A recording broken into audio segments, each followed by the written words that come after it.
يا صباح الورد او يا مساء الورد والفل والياسمين على عيون اجمل متابعين. بقى يرضيكم كده انا هشاهدكم اقول له تعالى عزمني بره، يقول لي انت بتعملي احسن من اللي بره. طب تعالوا كده نشوف فعلا احسن من اللي بره ولا زي اللي بره. يا ترى ايه اللي متقدم ده؟ احلى شويه رز باحلى تتبيله وباحلى بهارات، ومعاه احلى ايه بقى؟ حذروا فزروا. لو عايزين تعرفوا ايه اللي انا مقدماه ده، تابعوا الفيديو للاخر علشان تعرفوا التتبيله، وكمان تعرفوا انا مقدمه ايه. دي لحمه وفراخ، الموضوع كبير كبير، وسلطات والرز بطريقه ممتازه. تابعوني يلا وتعالوا نشوف المقادير مع بعض، ونبدا ونقول اللهم صل وسلم وبارك على سيدنا ونبينا محمد عليه افضل الصلاه والسلام. مع البدايه كده ما تنسوش الاعجاب بالفيديو والاشتراك في القناه للناس اللي مش مشتركه، وتعليق جميل منكم. انا هعمل ايه النهارده؟ انا هعمل احلى شيش طاووق، فراخ وكمان لحمه. يلا اهي بقى ايه، بزخ بقى. معايا اجدع صدر فرخه كده ملحم ومتختخ، وجبته ونقعته في المحلول المحترم، جنزبيل وملح وليمون وخل، نقعه تمام. وبعدين قسمته مكعبات، ممكن تستخدمي وراك مخليه زي ما تحبي، واللحمه برضو نفس القصه، بس اللحمه ما بتتنقعش في خل. وهنا بقى حضرت اول حاجه، نشوف مع بعض كده التوابل الجافه: ملح وفلفل اسود ودول حاجه اساسيه، بابريكا، زعتر، بصل بودر وتوم بودر، ومعلقه كبيره قوي كده من خلطه الشيش طاووق. ايه هي خلطه الشيش طاووق دي؟ دي عباره عن بصل وتوم وزعتر وحبهان ومستكه ولورا وروزميري وكركم وكاري، تركيبه كده هنعملها مع بعض، وكزبره جافه وكمان شبت جاف. خلطة كده هنشوفها في فيديو تاني مع بعض ان شاء الله بإذن الله. باخد منها معلقة كبيرة، وعلبة من الزبادي، وكمان معايا الإضافة بتاعتي أنا بقى والتكاية بتاعتي أنا اللي مش كتير بيعملها أو كتير بيستخدمها، بس لو جربتيها الأكيد إن انتي استحالة تاكلي شيش طاووق من بره، وكمان استحالة تبطلي تعمليها. المستردة، وطبعا زي ما انتوا شايفين أنا عندي عقدة من الإزازة دي دايما، وأنا بعمل وأنا بفضي منها لازم تعمل فيها الموقف الظريف اللي انتوا شفتوه قدامكم. وكمان معلقه من الكاتشب والخل بتاعي وربع كوبايه من الزيت.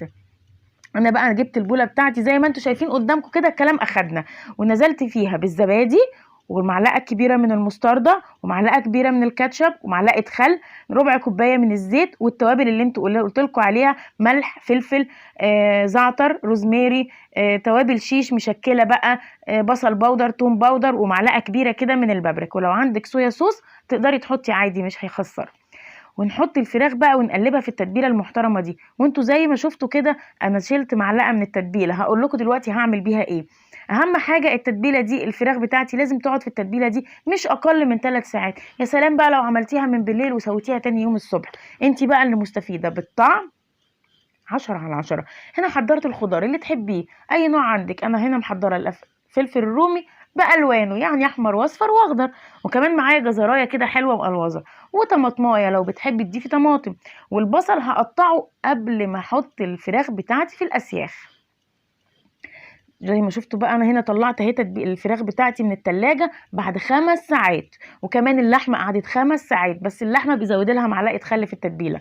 هنا بقى التتبيله اللي انا سبتها على جنب دي كنت عشان انكه بيها الخضار بتاعي، بدل ما اديله ملح وفلفل اسود بس، طب ما انا كمان اديله خلطه كده، مستردة على كاتشب على زبادي. هحضر الاسياخ بتاعتي، وعشان عارفه اني هعمل في الجريل فاضطريت ان انا اكسر الاسياخ. صدقيني الوصفه دي او الخلطه دي مش ممكن تعمليها وتندمي ابدا. هنا بقى انا لبست الكلافز او الجوانتي، وما بحبش اشتغل بيه كتير، بس هنقول ما علينا عشان ما حدش يقول بتشتغلي كتير بايديكي. وهبدا. عرفتوا الجزر انا عاملاه ليه وعاملاه على شكل مربع؟ علشان خاطر احطه في اول السيخ بتاعي. اولا بيمسك لي الفراخ تمام، ثانيا بيخلي وانتي بتقلبي كده بتقدري تتحكمي انك توقفي السيخ بتاعك على كل الجناب. دي الحاجة التانية. زي ما شفتوا كده بقى انا ايه، بحط الخضار ملهوش ترتيب، يعني بحط الجزر وبيدي لون وشكل جميل جدا، حتى من البصل قطعة فراخ ممكن تحطي من 2 ل3 في السيخ زي ما انت بتحبي وزي العدد المتاح قدامك.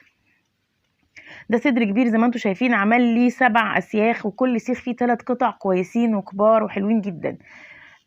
وهنا بقى ابتديت احط كمان اللحمه بتاعتي. عايزه اقول لكم ان تشكيله الالوان دي حلوه جدا وبتفتح النفس للاكل، الاطفال والكبار فعلا يا جماعه، والله العين بتاكل قبل اللسان والقلب. قبل اللسان والمعده والقلب بالمره. اللحمه بتاعتي بس هقول لكم على معلومه، انا مش في الشيش اللحمه لما بعملها شيش مش بضيف لها فلفل ولا بضيف لها اي خضار، بحط مكعبه الجزر بس والباقي كله بيبقى بصل، علشان الفلفل بيستوي بسرعه وهيدبل ومش هيبقى ظريف مع اللحمه، لان اللحمه بتاخد تسويه كتيره. سخنت الجريل بتاعتي، ومش مهم لو ما حطيتيش فيها زيت زي ما تحبي، وما توقفيش نفسك لو ما عندكيش جريل، ممكن اي طاسه الومنيوم، حله تيفال، ممكن ترصيهم في صينيه وتحطيهم تحت الشوايه على نار هاديه جوه الفرن في الميكروويف، يعني التسويه سهله وفي ايدك، ما تعطليش نفسك على حاجه. وهنا بقى بقلب الفراخ شمال ويمين، طبعا الجريل سخن جدا والاسياخ سخنه جدا وقاعده تلسوع، فجبت معلقه. بصوا بقلب كده، وزي ما انتم شايفين اهي ابتدت خدت لون. انا بصراحه هدي الكميه بتاعتي كلها لون، وبعدين هحطها كلها على بعضها جوه جريل واقفل عليها واسيبها ترتاح وتتكتك مع نفسها في التسويه. انا بحب الفراخ ويل دان، بحبها مستويه جدا. انتوا هتشوفوا معايا هي الفراخ دايبه قد ايه، واخده لون كده البني الفاتح من بره ومن جوه، يا سيدي على الروقان. قطعه الفراخ بيضه وجميله وطريه طبعا بسبب المستردة والزبادي. هنا بقى هنبدأ نعمل الرز، تقولي عليه رز روزيتو، تقولي عليه رز مبهر زي ما تحبي. معلقة سمنة بلدي كده تمام التمام، وسيحيها وانزلي فيها بحباية حبهان، وكم فص قرنفل، وكمان عود قرفة، ليمونه جافه، وكمان بشر جزرايه، ومعلقه كبيره من الكركم. ويا سلام بقى لو عندك زعفران حطي رشه زعفران. وهنا بقى بعد ما شوحت كل الكلام ده كويس كده وشميت الريحه، اقوم نازله عليه بالرز بتاعي واقعد اشوح فيه شويه لحد ما احس ان الجزر بتاعي تاه واختفى اصلا. وكمان تركه الجزرايه المبشوره حطيها وهتدوقي احلى رز. حطيها مع رز الجمبري ماشي، مع الرز المبهر ماشي، ومش بتبان في الاكل على فكره، وهتشوفي دلوقتي. هنا بقى بعد ما قلبت وشوحت الكلام ده كله مع بعض، نزلت بمعلقه من البابريكا، وكمان عليها معلقه صغيره جدا جدا جدا من الكاري. انا ما بحبش الكاري فما بستخدمهوش كتير. هتقولي انت بتستخدمي بابريكا كتير، بعشقها. وهنا بقى حطيت عبار الرز بتاعي من الميه، وكمان نزلت بالملح بتاعي. اوعي تصدقيه ده لازم يبقى مسكر ومحلي كده. استنوا ما تمشوش وما تروحوش في اي حته، الرز بتاعي لسه معاه تركايه هتعجبكم قوي وهتضيف له لون حلو قوي قوي. اول ما الرز بتاعي كده ابتدى يشكشك، قمت حاطه نازله بمعلقه كاتشب كبيره واقلب، حطه على نار هاديه يستوي براحته. هنا بقى الفراخ كانت استوت ودابت زي ما انتم شايفين كده، والريحه ما تتوصفش والالوان تشبع العين، والرز بتاعي كمان كان اتشرب وحطاه على نار هاديه. هنا بقى هنشيلها كده ونحطها في ورق فويل عشان خاطر نحفظها عشان تفضل سخنه وما نضطرش نرجع نسخنها تاني، ونبدا نعمل في اللحمه. وهي نفس الخطوات اللي عملناها، هتاخد لون وبعدين نهدي النار ونسيبها تستوي وتتكتك مع نفسها. وطبعا لما تعمليها اختاري حته لحمه تكون بتستوي بسرعه. خلص الرز وخلص الشيش، لحمه وفراخ. وتعالوا مع بعض نقدم. شفتوا شكل الرز وهو نازل؟ اولا مفرفر حبايه بحبايتها، ده طبعا عشان شوحناه كويس جدا قبل ما نضيف له الميه، وحطينا له الميه سخنه. ما تبقيش تزودي عبار الميه عشان ما يبقاش طري. طبعا اوعي تنسي تشيلي الحاجات والحبشتكنات اللي احنا حاطينها. احنا حاطين قرنفل، حبهان، قرفه، ليمون مجفف، وكمان كام حبايه من الفلفل الاسود الحصى. ما تحطيش فلفل اسود ناعم عشان ما يسودهوش. ونزلت بقى كده وزينت، وكنت محضره خيارتين كده مجرنشاهم، وشويه بقدونس على شويه كزبره على الوش كده ورشرشيه عشان نكسر الالوان الحلوه، الصفار والحمار نكسره بحته من الخضار. وكنت محضره احلى طبقين سلطه طحينه، ومعاهم بقى بولة كده فيها شوية من الكاتشب والمايونيز والمستردة. وكمان تقدري تحطي المستردة والمايونيز والكاتشب على بعض وتعملي صوص جديد خالص. ايه رأيكم؟ تقدري تقدمي سلطة خضراء، ولا اقولك هو مش محتاج، هو الطبق ده كامل متكامل. انا حبيت اقدمه بالشكل ده. تقدري تقدمي لكل فرد لوحده، بس زي ما بقولك العين بتاكل وتشبع قبل اللسان والمعدة.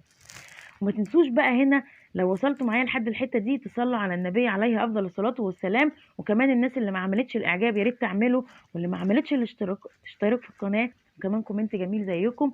وانتظروني باذن الله فيديو جديد في يوميات ام هبه مع اختكم في الله شيماء. بحبكم في الله، انتظروني واتمنى الفيديو يكون عجبكم.